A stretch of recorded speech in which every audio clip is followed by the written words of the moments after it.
ثاقب رشید صاحب آپ بھی ہیں ہمارے ساتھ، آپ نے کیا وٹنس کیا؟ آپ اتنے سالوں سے کورٹس کور کر رہے ہیں، اتنی ہیلپ لیسنس آپ نے اعلیٰ عدلیہ میں دیکھی ہے کبھی اس سے پہلے؟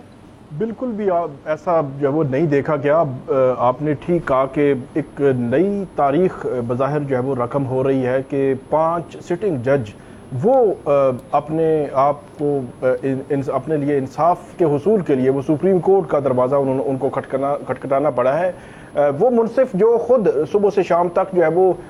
سائلین کو دیتے ہیں، انصاف فراہم کرتے ہیں، ان کو خود انصاف نہیں مل رہا، اور ان کا قصور بظاہر وہ خط ہے جو انہوں نے لکھا، وہ جو مداخلت ہو رہی تھی عدلیہ میں، مختلف اطراف سے مداخلت ہو رہی تھی، ججز کے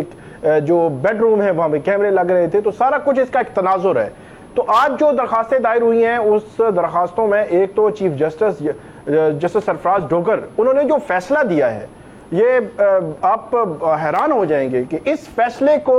جو ہے وہ اس کے حق میں بولنے والا کوئی ایک بندہ آپ کو نہیں ملے گا، ایک آدمی میں کہہ رہا ہوں جو 26ویں آئینی ترمیم کو جو سپورٹ کرتے ہیں،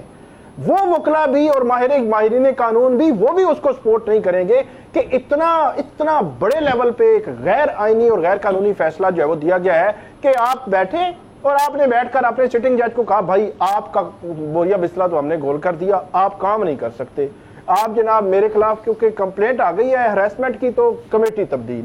اس طرح کا کبھی نہیں ہوا۔ مطلب چھوٹے چھوٹے دفاتر میں یہ جو آئینی عدالتیں ہیں نا، یہ مختلف جو ہم منسٹریز دیکھتے ہیں، ادارے دیکھتے ہیں، ان کو سمجھا رہی ہوتی ہیں کنفلکٹ آف انٹرسٹ کا خیال رکھیں، اختیار استعمال کریں، اپنا جو اختیار ہے، جو آپ کو طاقت دی گئی ہے، لیکن اس کو کسی حدود و قیود میں رکھ کر سبسکرائب کریں اور بیل دبائیں تاکہ کوئی خبر رہ نہ جائے۔